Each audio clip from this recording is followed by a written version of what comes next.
வணக்கம், this is doctor Maithili. பிரசவ தேதி நெருங்கும் போது எப்போது மருத்துவமனையை அணுக வேண்டும் அப்படின்னு இந்த வீடியோல நம்ம பார்க்கலாம். முதல்ல பிரசவ வலி லோ பேக் பெயினா இருக்கலாம், இல்ல வயிறு வலிக்கலாம். வயிறு டைட் ஆயிட்டு ஒரு வலி வரும், மறுபடியும் ரிலாக்ஸ் ஆகும், வலி போயிடும். மறுபடியும் டைட் ஆகும், வலி வரும், மறுபடியும் ரிலாக்ஸ் ஆகும், வலி போயிடும். இந்த மாதிரி விட்டு விட்டு வரும்.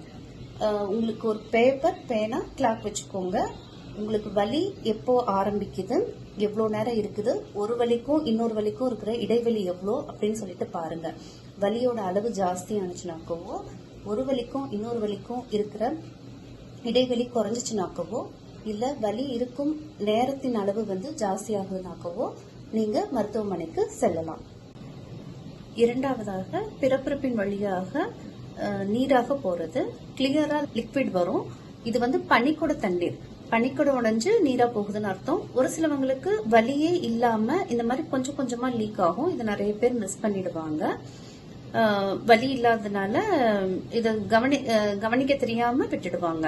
அதே மாதிரி யூரின் அடிக்கடி போறதையும் இந்த பிறப்பிறப்பின் வழியாக நீர் லீக் ஆகிறதையும் கன்ஃபியூஸ் பண்ணிக்க கூடாது. அதுவும் நிறைய பேர் கன்ஃபியூஸ் பண்ணிப்பாங்க. இந்த மாதிரி பனிக்கூடம் உடைஞ்சு நீரா போகுது, உங்களை அறியாம உங்க பேண்டீஸ் நனையுது, கிளியர் லிக்விடா வருது அப்படின்னாக்க இம்மிடியட்டா ஹாஸ்பிட்டலுக்கு போயிடணும். பிறப்பிறப்பின் வழியாக சிவப்பா சளி மாதிரி பட்டுச்சுனாக்கவோ, இத ஷோன்னு சொல்லுவாங்க, உதிரம் பட்டுச்சுனாக்கவோ உடனடியாக மருத்துவமனைக்கு போகணும். மூன்றாவது, குழந்தையோட அசைவு கம்மியா இருந்துச்சுனாக்க உடனடியாக மருத்துவமனைக்கு போகணும். அதாவது உங்களுக்கு முன்பு தெரிந்ததை விட இப்போ கம்மியா தான் குழந்தையோட அசைவு இருக்குது அப்படின்னாக்கவோ, இல்ல சாப்பிட்டு முடிச்சு 2 மணி நேரம் ஒரு கழிச்சு படுத்து குழந்தையோட அசைவை மானிட்டர் பண்றப்போ அது 10 தடவைக்கு கம்மியா அசைஞ்சிருக்கு அப்படின்னாக்கவோ உடனடியாக மருத்துவமனைக்கு போகணும். பொய் வலி வரலாம். இது உங்களுக்கு ரெஸ்ட் எடுத்தாக்க குறைஞ்சிடும்.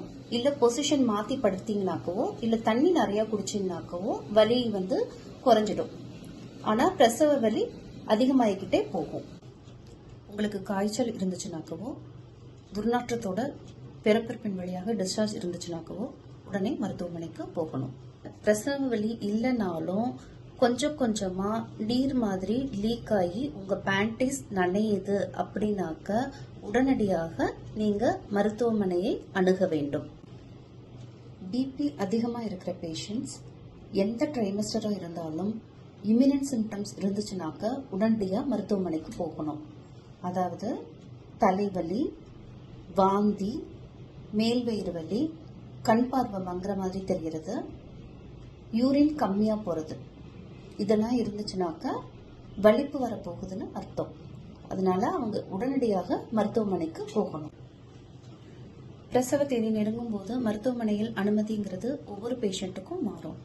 அதாவது உங்களுக்கு BP, sugar, medical surgical problems இருக்கு, இல்ல குழந்தைக்கு வளர்ச்சி கம்மியா இருக்கு, பனிக்கூடத்துல தண்ணி கம்மியா இருக்கு, ஜாஸ்தியா இருக்குது, இந்த மாதிரிலாம் வேற ப்ராப்ளம்ஸ் இருக்குனாக்க உங்களுக்கு தகுந்த மாதிரி நீங்க ரெகுலரா செக்அப் போறப்போ மருத்துவர் அட்வைஸ் சொல்லியிருப்பாங்க, அதை நீங்க ஃபாலோ பண்ணிக்கணும்.